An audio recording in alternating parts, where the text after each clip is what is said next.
I was in segregation in HMP Forest Bank, and I was planning on getting out and committing an attack. I was thinking in my head I wanted to get out and go into pubs and bars somewhere in the UK and carry out a mass attack. That was using firearms to just shoot and maim, kill, whatever you want to define it as, just cause as much carnage and damage as it could.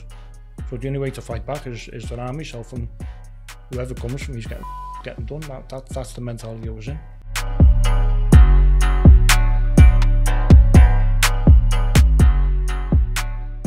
You're watching On the Edge with me, investigations editor at The Express, Zak Garner-Purkis. Today I'm joined by Sicarius McGrath, who is an ex-gang member that now helps young people. Welcome, Sicarius. Thanks for coming down. So I thought we'd just jump straight in, which is you've got quite an interesting story about radicalisation that you wanted to share today. Yeah, it's something you've asked about, so I'm happy to cover it. I haven't been able to speak about it previously because the restrictions I was under, so I'm now able to speak about it. Yeah, so more openly. Where does it start? I've always been, from 2001 onwards, I think the first firearms I bought were off Muslim gang, and it was from there onwards that I was not so much studying it, but certain people, certain scholars were always an inspiration or aspiration to me. So it started from there. With this, like, radical Islam? Yeah, I wouldn't say radical. It was, and I was a person of no faith. I never had no faith. I was from a Christian background, a Catholic family. But from 2001 onwards, certain Muslims, preachers or scholars were a sort of an inspiration to me. Not because necessarily what they were doing, but they were just hardcore. When you're involved in lifestyle, gangs and firearms, you always aspire to align yourself with people who are not conventional characters, if you know what I mean. So you were living a sort of criminal lifestyle, would that be correct? Yeah, I was involved in firearms from 2001. And one of the names some of us used to call ourselves it was a bit of sarcasm, obviously, but was after Al Qaeda. So that was, but there was a bit of sarcasm to that. And when we'd rob certain people, which I'd say it was Albanian or Algerian. Obviously, that was also sarcasm. Do you know what I mean? And I used to go by the name Mo. So there was all just little factors like that. But there was a certain individual who I used to look up to. And then I've ended up meeting him in prison in 2007, and that's where it started. And so you were kind of drawn to it. What was it that drew you to the? It was more the rebellious side of these groups and these organisations, terror networks, whatever you want to describe them as. It was more the rebellious side of them, and because I felt like I was rebelling, and I was, I don't know, I aligned myself with them, not so much from a faith perspective, but more from a chaotic perspective. For the chaos they were causing, I sort of aligned myself with them. And so you're in prison, and was he like a mentor to you, or like how did? No, I wouldn't say that, but I just always looked. I wouldn't even say looked up to him. It was like a character, like I don't know. You get these people who follow Andrew Tate or whatever, and I tended to follow this guy. And then 2007, I'd met him in prison, and you know he never led me down the wrong path or nothing like that. So I'm not going to put the blame at his feet for the path I chose to take. But yeah, I respected them, and you know I did like the guy. And so did you then start wanting to cause the chaos, as you said? Well, yeah, I was causing chaos before I went to prison. I went to prison in 2004. That was for firearms and a shooting. And there was a stabbing. Well, I was sentenced for all those cases. So between 2001 and 2004, for a 3-year period, I was looking up to these type of characters, these Al Qaeda type characters. And they was always in the news because of 9/11. Now, I didn't agree with 9/11. It didn't It didn't give me any fantasy or nothing like that, but I didn't intend to conduct myself in that manner. But because they were rebellious and anti-government, it aligned with my way of thinking, and they were on the end of everyone's tongue at that time. So, you know, it was I'd say it was majority immaturity of me. I was immature, and I was reckless and chaotic. And there was quite a lot of influence that those groups had in prisons, or even today still have. Yeah, well, that's where I reverted to Islam in prison. Now, people laugh and say, "Oh, you're a white guy, what are you doing?" But religion or faith doesn't have colour. You know, everyone, narrow-minded people assume that Muslims are all Asian, but they're not. You get black Muslims, you get white Muslims, you get, you know, Asians, Arabs, Africans. So faith isn't defined by colour. Do you know what I mean? But it's ignorant people and narrow-minded people that assume every Muslim's Asian. That's not the case. You get Asian Christians, you get Hindus who are Asian, you get Sikhs. So it's nothing to do with colour. But a lot of narrow-minded people say, "Why are you Muslim when you're white?" But that just shows their lack of understanding. And like, why is it, do you think, that you gravitated to the like most extreme version of that? Because obviously, like, the vast majority of Muslims are like, that's nothing to do with their religion. Look, one man's idea of extreme is another man's idea of moderate. So what you define as extreme, or what I define as extreme, someone else might define as moderate, or vice versa. Now, 2007, when I began to follow the faith, I did go into it quite extreme. I grew a big beard. I'm not saying to grow a beard is extreme, but it got to the point where I was in segregation in HMP Forest Bank, and I was planning on getting out and committing an attack. It's not something I've been able to speak about before today, because the type of attention I had on me, and the people who obviously I don't no longer hold those views. Obviously, this was 2008 when I was in segregation in HMP Forest Bank in Manchester, but I was laid there. I had a big beard, and I was very, maybe some would describe it as extreme, very radical, so on. And I was thinking in my head, I wanted to get out and go into pubs and bars somewhere in the UK and carry out a mass attack. That was using firearms to just shoot and maim, kill, whatever you want to define it as, just cause as much carnage and damage as it could. And yeah, that was to the extent I was wanting to go. How far did you go in terms of making those plans? Did they start to formalise at all in your head? Yeah, 100% they did, without a doubt. But I was radicalising other people in prison. I'm saying radicalised because that's the word you'd understand. But I'd say preach or spread the word or so on. But one thing I was against is harming. I didn't want to harm children, because I believed at that point in time, and I still don't believe in harming children now to this day. But this frame of mind I was in, I wanted to target pubs and bars because they were, at that time, they were the haramis, the you might know it as the infidels, the kuffar, or that's where they mix, that's where they breed. And I knew there'd be no children there because I couldn't have brought myself to harm kids. So that was pubs and bars. I didn't like people who drink. I didn't like drugs. So it fitted into my narrative anyway. These are the people I despise the most, so these are the people I want to target. And you'd come from a firearms background, so you knew how to access firearms and... Yeah, 100%. And it was gangs that saved me from doing this, because when I was released in 2009, I was still intent on doing it. I was still wanting to do it. I was still aspiring to carry out an attack. And I tried to contact someone who's well known. He's been convicted of terrorism. I tried to make contact with this individual. And no one got back to me. But had this individual got back to me, this was just a thought in my own head. I hadn't discussed it with anyone. It was just a thought in my own head. But had he got back to me and given me a little bit of not even support, a little bit of guidance or encouragement, should I say, then there's no doubt in my mind that I would have went through with the attack. But gangs saved me from doing that, because I got embroiled back to gangs and so on, and robbing drug dealers, and that's what saved me from carrying out the attack. That's what prevented me from doing so.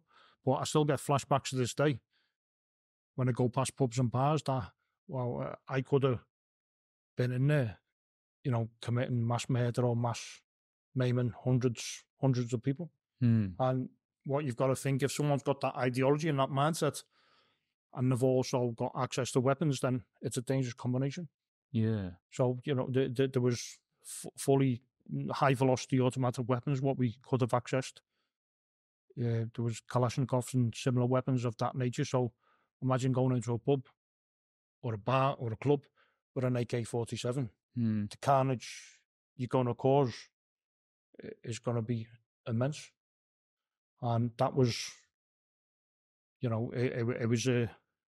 was the frame of mind I was in at the time. I don't think it was well. In fact, it all went well. I wasn't thinking rationally. I was just full of hate. I was anti-authority.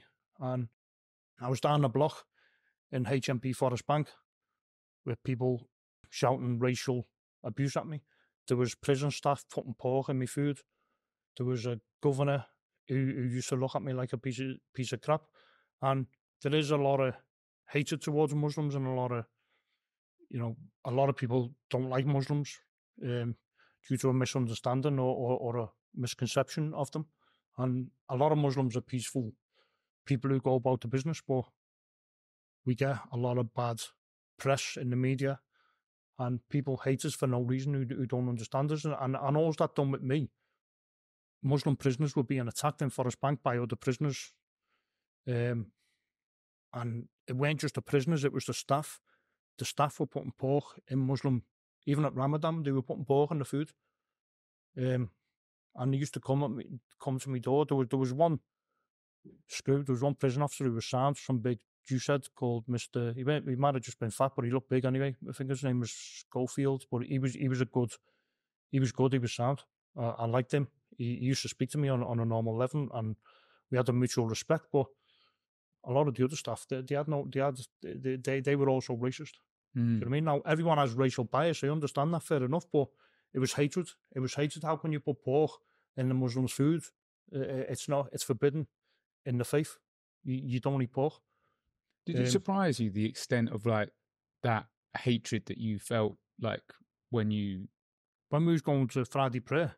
The prison staff were saying you can't wear you wear prayer caps, and he's saying you can't wear that, don't wear that on the land, and don't wear the fuck's that, and so on. And it was deep-rooted racism within the prisons. I'm not saying every member of staff was racist. As I say, everyone does have some degree of racial bias, and I understand that. There's people that come to me now and say, look, we don't like Muslims, and I say, but that's your prerogative. As long as you're not hateful or you're not looking to harm them, then fair enough, and vice versa. Do you understand what I'm saying? But what that experience done, it wasn't just the prison staff, it was the prisoners as well. There was Muslims in Forest Bank getting their jaws broke. And subsequent to that, there was Muslims getting put on leads by far right-wing individuals, whatever you want to describe them as, and getting pork stuck up the rear passage, and people were defacing their Qurans and stuff like that. So, hatred breeds hatred, and that intensified my way of thinking. And maybe that was one of the key factors that made me think, I was already full of hatred. So maybe that was the key factor what tipped me over the edge and thought, I'm going all out. I want to kill as many as I can. And I don't think like that now. As I'm saying, I'm giving you, this is historic,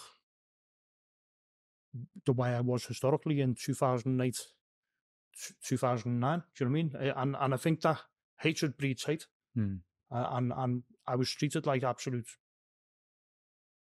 What do you make of what's happened this summer? Because obviously we've had the riots, and there's been some of the same tensions that we saw back in. What I experienced of Liverpool is a good city, and the good people.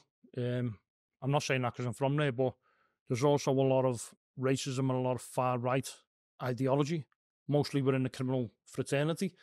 And I used to have people putting bacon on my gates and pulling up, calling me a terrorist and a lover and so on, so on. I remember one time I was in an area of North Liverpool with a gown on with handguns in my waistband. And the area where I was is quite a racist area, but I put my gown on specifically and I had the handguns concealed. And I thought, if anyone pulls up and says it now, I'll blast them. And when I went to prison on my last sentence, someone said, I remember seeing you on such and such a road in Anfield with a gown and a pair of 110s, but it was pushing me that much. I was wanting someone to pull up and say something, so and I would have shot them 100%. But I've never been able to discuss this because the scrutiny I was under, and he was trying to define me as still being a radical, which I'm not. I'm far from it, and I strongly stand against any act of terrorism. I don't believe in civilians being harmed, whether it's knife crime, gun crime, terrorism. I don't believe in that. I think it's wrong. But yeah, I was pushed by people who held far-right ideology. And it weren't just prisoners, it was prison staff. It was people who served the Queen at that time. And they shouldn't be doing that. It's a conflict of interest, it's wrong. And I think there's more scrutiny now, but it's still going on. Do you know what I mean? There's still people who've got strong racial bias who are in positions that they shouldn't be in. You came out of that space where you were thinking of doing the attack because of gangs, or can you talk me through that process? It happened organically. I didn't think I'm going to come out of it and get back into gangs. It just happened organically.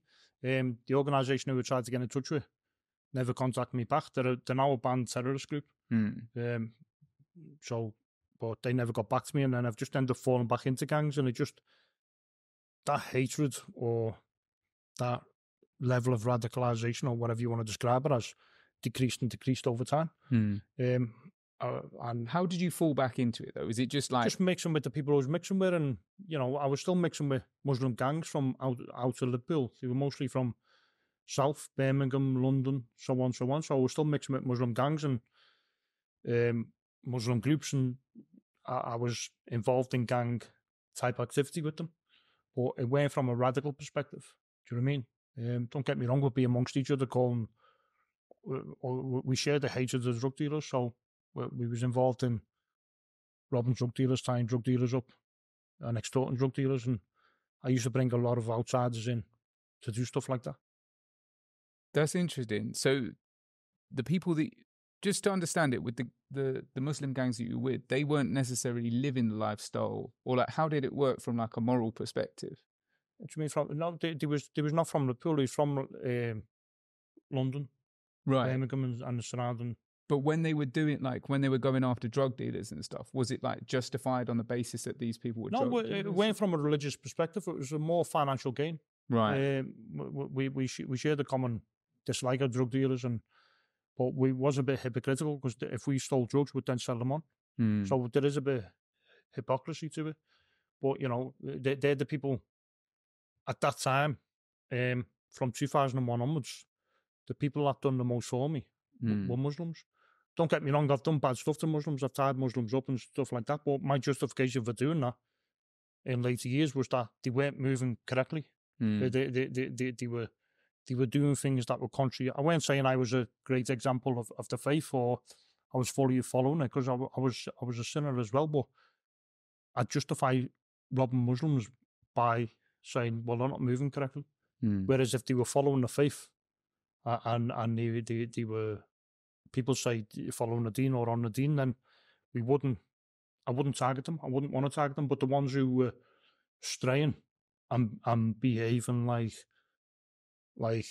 non-believers, then I target them. Do you know what I mean? And that's, I justify it. I know it's wrong to do, and I do regret it, and hopefully I seek forgiveness for all the bad I've done.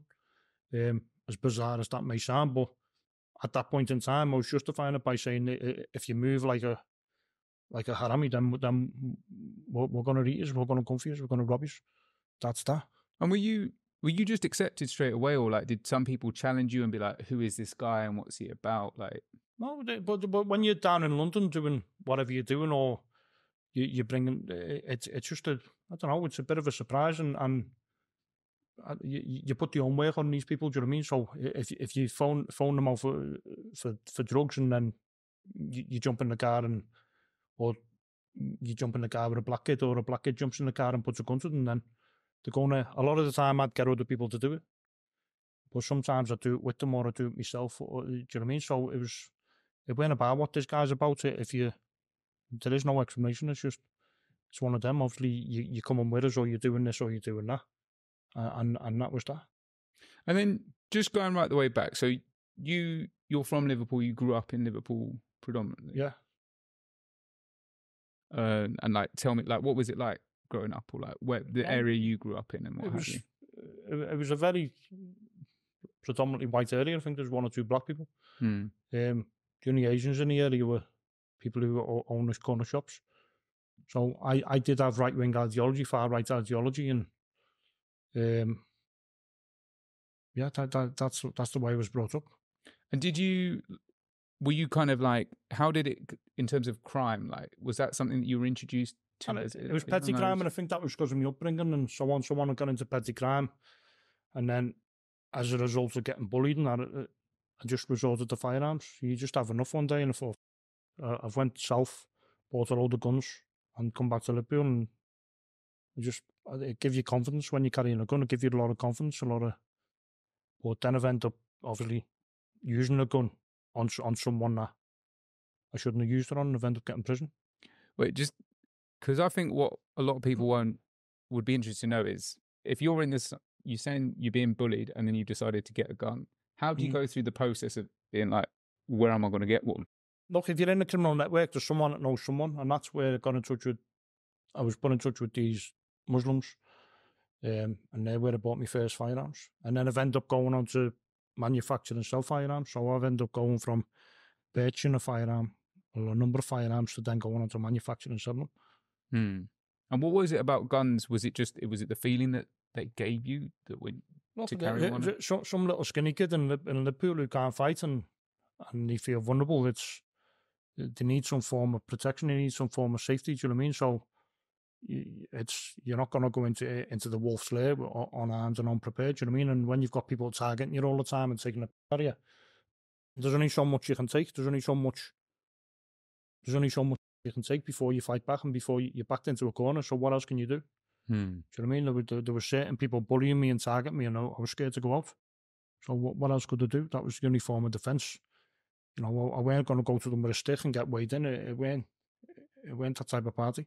So the only way to fight back is to arm myself, and whoever comes from me is getting done. That's the mentality I was in. But we're talking like 2001 to 2004. And amongst that time, I was robbing drug dealers. So I was robbing them at gunpoint. That's how it was. I was robbing watches. A lot of them I'd have Rolexes or whatever. I'd take the Rolex at gunpoint, or I'd drop them at gunpoint, I'd phone them out for something and rob them. And that weren't necessarily just Liverpool, it was further afield. You must have been drawing a lot of heat for doing that. I don't know, but back in the day, you couldn't get away with that activity now because the police are more on the ball these days. You know, you've got the likes of the Matrix and stuff like that. You know what I mean? But back in them days, you could do it and get away with it a lot more, and there was less people crashing you up to the police. Whereas when I got out and done it in 2009 and 2010, all the drug dealers were getting us nicked. They were calling. The vast majority were ringing police. Right. The vast majority. Obviously, and the police will be aware of this. We was in the police station at least once a week for extorting drug dealers or robbing drug dealers. What are they saying when they're? We're trying to. I don't know. Well, we was arrested for kidnaps a few times, and most of the kidnaps I got arrested for, I weren't even involved in. There was a shooting I was locked up for, which weren't me. I weren't there. I was in Blackpool or somewhere like that. The police had to come up and get the cameras, and this guy's made a statement identifying me, saying I shot through his house, and it was a load of whatever. It was a lie. Got nicked for a stabbing where the guy nearly lost his life and gave my name in the ambulance. He thought he was going to die, and he gave my name. Got stabbed about 10 times through the lungs, and he was in a bad way. I'm surprised he made it. And it weren't me. I generally weren't there. Ironically, I was asleep by a police station, because I used to sleep by police stations so open, thinking in the belief that I wouldn't get shot. Do you know what I mean? Because to be asleep, you're at your most vulnerable position when you're asleep. Or? No, obviously lay down in a car. That was the right. Okay. So yeah, and I get pulled in. I was at the Magistrates Court near Dale Street in Liverpool, and police surround me and lock me up for this attempt murder. And we thought he was going to die. We didn't think he was going to make it, and it generally wasn't me. But this guy's given my name in the back of the ambulance. I know it was obviously it was my associates, but it was nothing to do with me. They had grief with this guy. I didn't have an issue with him. They've seen him. They pulled up. They've stabbed him to bits. He was left in a bad way, really bad way, and he's given names. He gave 3 names in the back of the ambulance. Mine was one of them. And I generally wasn't there. And the shooting also, what they made a statement to name me, I weren't there neither. And there was an arson attack. My name got put in for, I wasn't there. Kidnaps. So a lot of time my name was getting put in, and they'd say Tony Baghdad or the Muslim or this. So a lot of stuff I got to blame for. Even certain charges that come to me, I never done it. I was actually innocent. Most of it, I was acquitted anyway, but it's nevertheless, I never done it. So these people are standing in court trying to get you convicted of stuff you haven't done. These people are making statements trying to get you charged for stuff you haven't done. So it's another way of getting you off the street. It's either kill you or get you off the street through the police. And that's what most drug dealers do, because they haven't got the balls. I'm not saying none of them have, but the majority haven't got the balls to come and kill you. So they'll use the police to get you off the street. And I'd say about 75% of the stuff I was locked up for, I never done. But these drug dealers would be putting my name in for stuff. There was a time when I was in custody and I got locked up for a revolver in a jacket. And it was my jacket. I know these drug dealers, these from North Liverpool, who put this revolver in the jacket to set me up with a gun. And I thought, but these were supposed to be mates. And these are drug dealers, these are criminals in the city. But they wanted rid of me as well. Because for whatever reason, because I was robbing drug dealers at the time and I was bringing outsiders in to do this type of work. So they tried to set me up. I got arrested and questioned for it. I never ended up getting charged, but it was nothing to do with me. So there's a lot of times, a lot of drug dealers, not just in Liverpool, further afield, used to try and set me up with the police and used to make lies up to try and get me off the street. And then you became like a major firearms supplier, or like people would come to for... Yeah, it was about 3 years that we sold guns, but I used to arm people out of Liverpool. I didn't really like arming people in the own city. Don't get me wrong, I did arm some gangs in the city, but preferably I tried to arm people out of Liverpool because I didn't really want the gun getting used on me. But guns circulate, but I didn't really think like that at the time, do you know what I mean? But yeah, we supplied quite a lot of weapons. Did you ever think, like, when there was a shooting in a Birmingham or a London or something, did you ever think that could be one of the guns that I think that over the last few years, I've started to think that, but there were certain people that would come to me and say, we want this, we're going to go and kill this or kill that, and I'd refuse.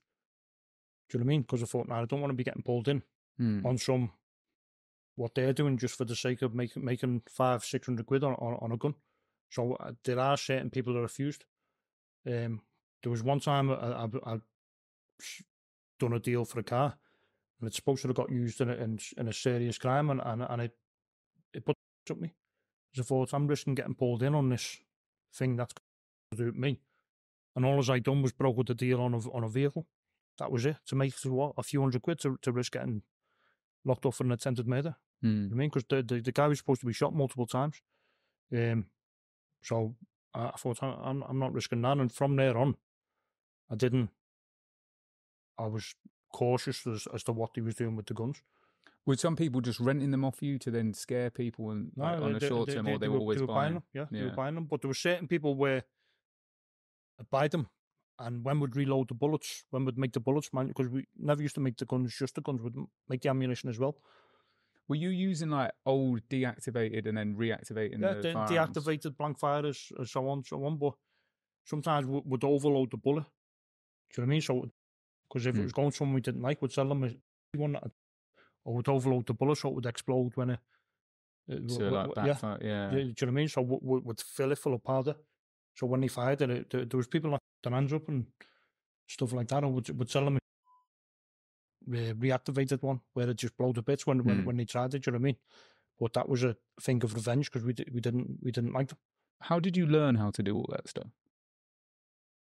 don't know. I was just one of them weird kids that This is sort of pre-internet, isn't it? Or was it? Or could you use the internet to like teach yourself 2001. that? No, I don't think it was really internet. There wasn't. I'm sure there was internet, but it's not something we used. On one of the operations, the police said stuff was ordered on the internet, but I never ordered nothing on the internet. It was always I'd always go to the suppliers direct. Right, and then they would show you stuff, and would just buy. For example, it was a deactivated gun. You can go to a gun fair. You can go to one of them. You don't really have them now. One of them gun shops, and they sell the deactivated or the blank fires, for example, and then. Depends how it's deactivated. You can replace the barrel, or you can. People just knock through the bars. Well, I done an investigation. I think with the BBC, and they showed me I think they're called Rete, a Turkish blank firer, and he showed me the gun, and I could do that within less than half an hour. So not much has changed. The law changed after we got nicked in 2004. The law then changed subsequent to that. On these blank firers and so on. And when we've seen these Rete, sure they're called Rete, Turkish blank firer, not much has changed. I could have one of them firing live ammunition within less than half an hour. So it's, that was with the BBC I've done that, and it's not because I'm trying to be a good Samaritan or whatever, but, if we're trying to save kids' lives and we're trying to save people's lives, then how can you still get hold of these things? It's toxic and it's dangerous. And then your empire sort of expanded out from the guns as well? No, I've always hated drug dealers, and I've never liked drug dealers because of what I've seen as a kid. The drug abuse, the domestic violence and so on. I've always despised drug dealers. So once I started using firearms, I've always had the motive to hate, to target drug dealers. Then I had the means to target drug dealers. I couldn't do it with my hands, so once I started getting involved in guns in 2001, that's when I started robbing them. Because the motive, the means, and then the opportunity. So I had the means. When you've got a gun, if you put a gun to someone, then they're going to give you whatever they've got. Yeah. Otherwise, they're getting shot.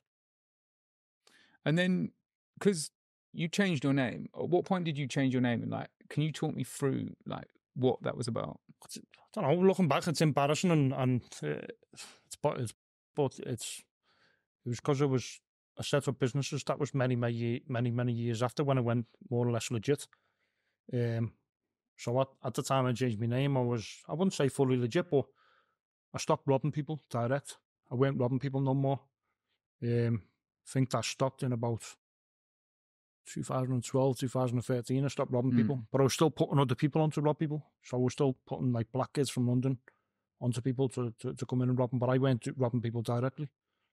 But the change of name was, I tried to set myself up as a legitimate character. I stopped robbing people. It was more I was putting other people onto it. Do you know what I mean? And getting drinks off what they rob off them. Do you know what I mean? So, but I weren't doing it direct. But that's another thing. I stopped doing that in 2013. Don't get me wrong, we were still involved in brokering peace deals and stuff like that. There was one thing one job we done, we got paid 10 grand for it. Another one, 5 grand. So that was a lot of mediation work I was doing. So that's between two rival groups? Two rival groups, yeah. There was two big. Who was paying you? Who brought you in? One group. Right. If there's two groups having a dispute in one area, then there's financial detriment. Do you know what I mean? So the group what's got the biggest financial detriment, what's making the biggest money, it's in their interest to have it resolved, because you can't make money when you're having gang war. You can't do it. It just attracts attention from the police. So they paid us 10 grand and we end up resolving the issue. How do you do that negotiation? That negotiation, we rang the other person. He didn't want to know. This was south of Liverpool. They weren't interested. They were mouthing off on the phone, and then we've sent someone to their address with weapons and to put the shit up the family. I said, look, this is how it is, and then we've rang them back. I said, what way do you want to go with it? Okay, so that's certainly is there any other way where you're doing it's a softer approach, or you try and get people in the same room, or what? Look, you're trying to get them to the table, do you know what I mean? But once they're at the table, you've got to give them something out of the deal. Otherwise they're going to feel hard done by, and they've still got to eat, do you know what I mean? So they're not going to swerve the drug deals or the graft or whatever they're doing. But what the other side who brought us on board wanted was to be able to sell drugs in their area without this drama. And that's what we achieved. So the other guys who we brought who come to the table eventually, they had a smaller proportion of the area. Well, how did you become the person that they brought in to do that? Why did they feel like you were the man just for the job? Well, look, I wouldn't even say I'm the most violent of people, but I was a craft, and I had a good, I wouldn't even say a good money making head because I was always skint. Or everything I was earning, I was spending, do you know what I mean? But I had a good strategic mindset on me. I was strategically good. And a lot of it was psychological type warfare. Talk me through it. Like, explain that. Have you got an example of the psychological? Even petty things like people. The last one we done was a 10 grand one, and they were talking on the phone and they were throwing threats and saying, "We'll kill you. We'll do this. We'll do that." So we've got someone to go to the address with a high velocity weapon, and I knew we had CCTV. There was no intention to use it. Do you know what I mean? But as soon as the persons walked up the driveway and pulled what they pulled out, they didn't want to know, and that is an example of psychological warfare. Do you know what I mean? You're not intending to. You didn't want to discharge the weapon because it would just blow heat on the whole situation. Do you know what I mean? So we didn't want to discharge it. We didn't want to use it. There was no plan to shoot them. But once they see his house was covered with cameras, and once they see that coming out, they know what type of firepower you'd have access to. It wasn't just a standard weapon. It was a high velocity assault rifle. So they know it's not that type of party. So they knew they weren't able to. They probably could have stepped through it, you know what I mean? But they didn't want to because you're with the mind, you're sending the Red West. So they never had access to them type of weapons.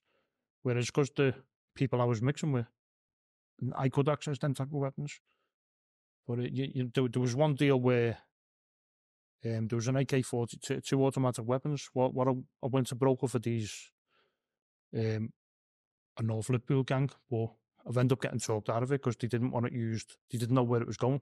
So I've talked them out of buying it. I could have made a good profit on it, but because I was reluctant to sell to Liverpool criminals, you know what I mean? Because it can easily be used on yourself, or it can be lent. They can lend it to someone else who doesn't like you. And there's many times I was shot at. People have made attempts on my life. So it was a bit of a risky business selling them on your own doorstep. So it tended to go south, towards the south of England. And like, you've mentioned in the past about the realization of where those guns were going or what they were being used for, and it was realizing like that they could be used on anyone. It wasn't necessarily a villain. It was that realization only comes when you're out of that lifestyle. Yeah, when you're involved and you're embroiled in that lifestyle, you don't realize that. Obviously, if I thought someone was going to kill someone, I wouldn't sell them it because I wouldn't want to get dragged into that rigmarole. Do you know what I mean? Or same with a car, with a knife, whatever. You wouldn't want to get dragged into that nonsense. I've been dragged into it at that stabbing, what generally went to do with me. You can easily get dragged into someone else's nonsense. Do you know what I mean? You supply someone a car now, and they go and run someone over in it. You're dragged into it. If it's intentional, if they go and kill someone in the car, you're dragged into that scenario in that case for supplying the car, even though you didn't know what they was going to use it for. Do you know what I mean? It's not worth the headache. It's not worth the attention. It's not worth the drama. So there's certain people I wouldn't sell to, I wouldn't engage with. You know what I mean? Because you know it's not worth the repercussion, the potential, backlash from the law. So, what was the point where you were like, obviously you got pulled back into gangs, like away from planning to do an attack.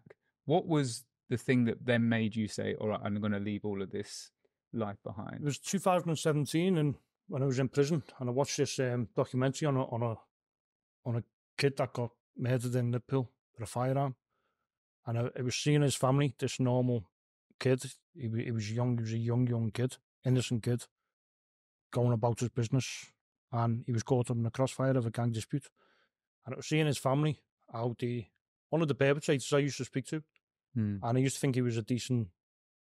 I thought he was all right.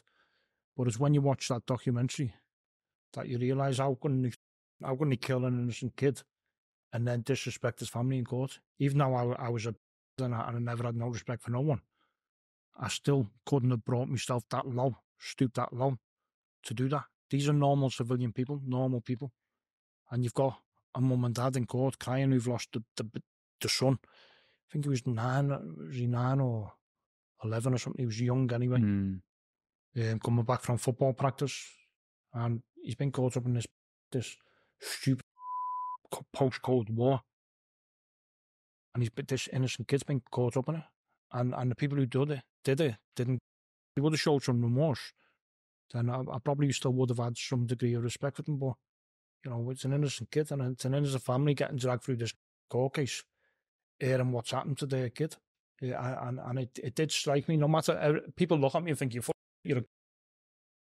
don't give a about these people, but up to that point, I don't think I did. But that did make me change my mind.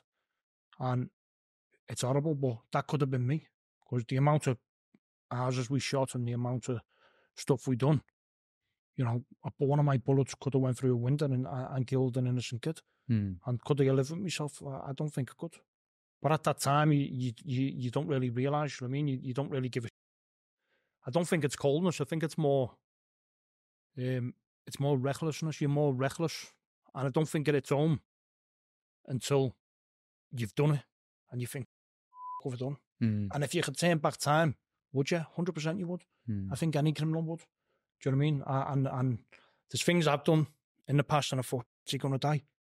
And I've myself, because these people have been left in bad ways. And there was one in Liverpool that I remember he took, so we've got him in this, we've got these smackheads in Liverpool to phone him out. And we left him in a mess. And in the moment, you don't realise, we weren't using firearms, but he was left in a mess. And you don't realise in the moment how far you can potentially go. It weren't until we left, we left the smackheads flat. And you get these idiots ringing you up saying, oh, I think he's dead. And then you yourself and think, what have I done? There was no intention to kill him. You just wanted to scare the shit out of him type of thing. But in the heat of the moment, you can go too far. And it's easy to kill people. Do you know what I mean? And I think about that all the time. I think how reckless I was it scares you. Do you know what I mean? Because it could have easily been me who killed that innocent kid, or I could have been involved in a case like that where it's killed an innocent kid. You know, you're shooting a house up, wanting to scare people. And the next, you don't know who's behind that window, who's behind them curtains. Do you know what I mean? Some kid's there having his cheese on toast, and the next minute you get shot in the head for your recklessness, for you being an absolute want to scare a drug dealer to pay your money. It's a dangerous game, and it can go wrong by the click of a finger. Do you know what I mean? And you can't predict. You can shoot 10 houses and be fine, and then you get more confidence. Then think it's only shooting an house, and then you know the 11th or 12th house, it goes through the window, ricochets, and kills someone. And the chances are you're going to get caught, 100%. So then what? You're on a murder case for some trying to terrorise some drug dealer. There's no. It's scary, and when you look back on it, it still scares me to this day. That could have easily been me who done that. Easily. And tell me a bit about the work that you do now, and like trying to stop people entering the life that you. Look, I wouldn't even say it's work. It's just, you know, I've volunteered for numerous organisations and numerous people, even families, and just try and educate kids. If you had the resources and so on, I was trying to start my own programme. I'm still, but the probation service were preventing me from doing so. The probation officer I had I had her for 8 years. She was a absolute nightmare. She hated me guts. She used to tell me, but she prevented me from doing good in the community, starting this programme. I'm hoping to get it started now I'm able to. But she used to put the blockers on. She said, yeah, go ahead. So I put things in place to get it started. And she pulled the plug and said, no, you can't do it. Yeah, she was just playing Russian roulette in my life. Do you know what I mean? She was an absolute nightmare. But yeah, even when I stopped these kids going to shoot, I say I prevented 2 murders. One in the pool where a lad was getting paid big money, a young kid was getting paid big money to go and shoot someone. And I talked him out of it. And his mum still thanks me to this day. He said, I'm glad he never, because the person who ended up doing it ended up getting nicked and getting big jail. Wow. So I've talked him out of it. And there was kids in Manchester who I spoke to who was going to shoot someone over a cannabis deal. His cannabis got stolen, and I've talked him out of it by saying, look, if you go and do him, if you go and kill him, these are the repercussions. For what? For a few key of weed. You'll make that back. Just be more on point, be more on the ball. And you're going to take losses in that game. Hmm. Do you know what I mean? Whereas if you go jail, your bird will end up she'll end up your mate. You'll be in jail skint. For what? For trying to prove a point to some idiot. Hmm. You know, you just take it as a loss and move on and carry on making your dough and stay under the radar. So what I've done there, I didn't say don't sell any more weed, because then they'll never listen to me. What I said is, look, swerve the violence. As soon as you start pulling the guns out, the police will be all over you. And there's a potential you'll end up getting pulled murder charge and you'll get a 30. So they probably wouldn't have got that long because they were younger, do you know what I mean? But and I give them an example of the cases and what it's like in the cates and stuff like that with the Muslims and the non-Muslims, and that's going on. And I speak to them for a few hours and I talked them out of it. And the one in Liverpool, I talked them out of it. So essentially, I've prevented 2 murders, one in Manchester, one in Liverpool. I went telling them don't commit crime. The kid in Liverpool still selling Class A drugs. Do you know what I mean? So I went saying stop the drugs, because that's not going to be realistic. They're never going to do that. But what I've done is prevent the immediate violence and the discharge of firearms. So I know 100% I can be effective. And there's other kids who I spoke to who prevented from carrying knives and using knives. And even if I can plant that seed in their head to not be impulsive and use the knife impulsively, maybe I can't stop them carrying it, because if they're out selling drugs, they're going to need some form of protection. But what I'm doing is planting the seed for them then not to use the knife impulsively and just pull it out at any given moment. Do you know what I mean? I'm just saying, think first. Think of the consequences. Is it worth you cutting this fucking gobshite or stabbing him up and risking a 15 or a 20? For what? When it doesn't need, you can do it another way without the violence. You get what I'm saying? Sometimes it's worth taking the loss. Does the benefit outweigh the risk? Do you understand what I'm saying? Why do you need to cut someone up to prove a point? When then there'll be someone else in a few weeks who'll rob you, or something will go missing, and you've got to cut someone else up. At some point, you're going to get nicked. Do you know what I mean? Violence is not sustainable. And what you find with the courts, gang members now, and kids who are shooting and stabbing people, they're getting whacked by the judges or whacking them. They'll finish you. This judge will finish your career, and the police will finish you. They'll come for you. Because the police are hell-bent on getting guns off the street, and anyone who starts using guns, the police are on you, and they won't leave you alone. You'll end up with a jail sentence. Even if they can't get you on the guns, they'll get you on something else. Yeah. Do you know what I mean? So I'm explaining to these kids, look, if you want to sell weed or whatever, doing what you're doing, just avoid the violence, because that's what. If you're making money now, stay under the radar. I'm not encouraging them to sell drugs, but it's a lesser of two evils. But if I was to go to these kids and say, don't sell drugs, don't use knives, don't use guns, they'd say, what are we supposed to do? Yeah. You know, get us a job then. And I can't get them into employment. Do you know what I mean? So what can I do? So what I'm trying to do is the lesser of two evils. If you want to sell drugs, that's on you. But keep the violence aside and use violence only as a means of last resort. That's only if you're stuck in a corner and you need to fight your way out. Other than that, don't be pulling out your knife. Because there's some kids I speak to who can't. I know in my head I'm not going to prevent this kid carrying a knife. Some kids I can, some kids I can't. But if I can't prevent them carrying a knife, what I'll do, I'll try and reduce the prospect of them using it. Do you know what I mean? So at least there's some success coming out of this case. Okay, yeah, I'm not going to stop them selling drugs. Some kids, they have stopped selling drugs and they've went and got jobs. They've went to college once doing an electrician course. So there are some kids that have listened to me and swerved the crime altogether. But then there's others who would know it's not realistic to try and get me to stop them committing crime or selling drugs. So I need to focus on what's more important and reduce the prospect of them committing violence, using a firearm, using a knife, so on, so on. And there's even some kids that still carry the knives, but they say, you know, we're not pulling that out at every stupid argument. You know, if you really are going to carry a knife and I can't prevent that, then just think twice before you use it. Do you know what I mean? Because you'll regret it when you're sat in cell doing a 25 or a 20 for stabbing someone who dies. And you might not mean to kill them. And even I explained the thing behind the murder, the murder, to be convicted murder, you don't have to intend to kill. It's the intent to kill or cause serious bodily harm. Mm. And most kids don't know this. They're not educated on it.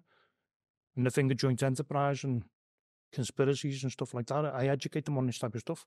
I say, this is how easy it is for the police to get you. Yeah. And most murder cases, the police solve. Do you know what I mean? And when you're in jail, you sat there, depending on your nan or your auntie to send you postloads, you sat there skint. So if you're making money now, crack on and make your money and stay under the radar, violence off. So as long as I can reduce the violence, then I think I've succeeded. But there are some kids who I speak to and they turn away from crime. So that's even a greater success. But every case, I try and get some success from each case. Even if it's a small amount of success, it's better than none. If I can stop a kid from carrying a gun, or if I can stop a kid and make him think twice before he pulls out that knife, then I think that's a success. Okay. I think that's a great point to end it. It's been an absolute pleasure. You've been watching On the Edge. My guest, Sicarius McGrath. Remember to like, comment, and subscribe. Thanks a lot.